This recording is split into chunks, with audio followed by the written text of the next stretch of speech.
कई दिनों से ये बात पब्लिक डोमेन में है और सुप्रीम कोर्ट के आदेश के बाद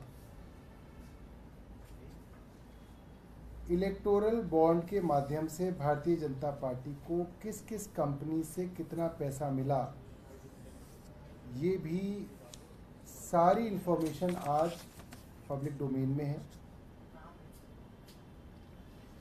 और इसके अंदर हज़ारों करोड़ रुपए भारतीय जनता पार्टी को मिले हैं, जिसके अंदर एक बड़ी रकम उन कंपनियों से मिली है जिन कंपनियों के ऊपर किसी ना किसी तरीके से कोई इन्वेस्टिगेशन शुरू की गई, इनकम टैक्स की, ईडी की और अन्य इन्वेस्टिगेशंस के चलते बड़ी बड़ी कंपनियों ने करोड़ों रुपए इलेक्टोरल बॉन्ड के माध्यम से भारतीय जनता पार्टी को दिए हैं। जो इस एक्साइज की इन्वेस्टिगेशन के अंदर ईडी के मुख्य गवाह हैं,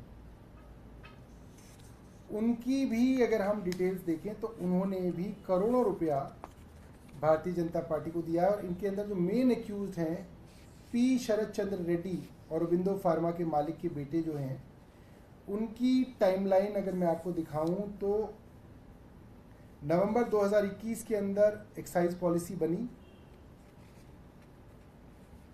जनवरी 2022 के अंदर औरोबिंदो फार्मा ने भारतीय जनता पार्टी को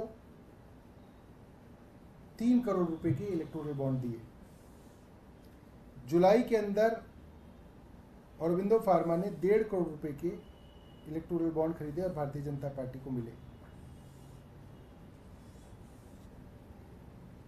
जुलाई के 2022 के अंदर ये पॉलिसी वापस ले ली गई। नवंबर के अंदर पी शरद चंद्र रेड्डी को गिरफ्तार किया गया।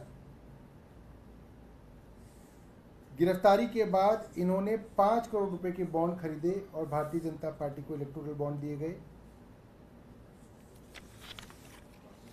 इसके बाद ये कई महीने तक जेल के अंदर रहे।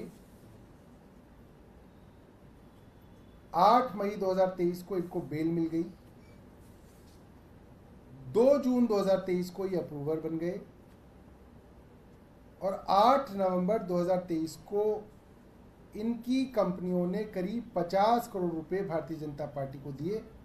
25 करोड़ औरोबिंदो फार्मा ने और दूसरे 25 crore Eugia pharma specialities, APL health care, जो दोनों ही होली ओन्ड सब्सिडरीज हैं औरोबिंदो फार्मा की।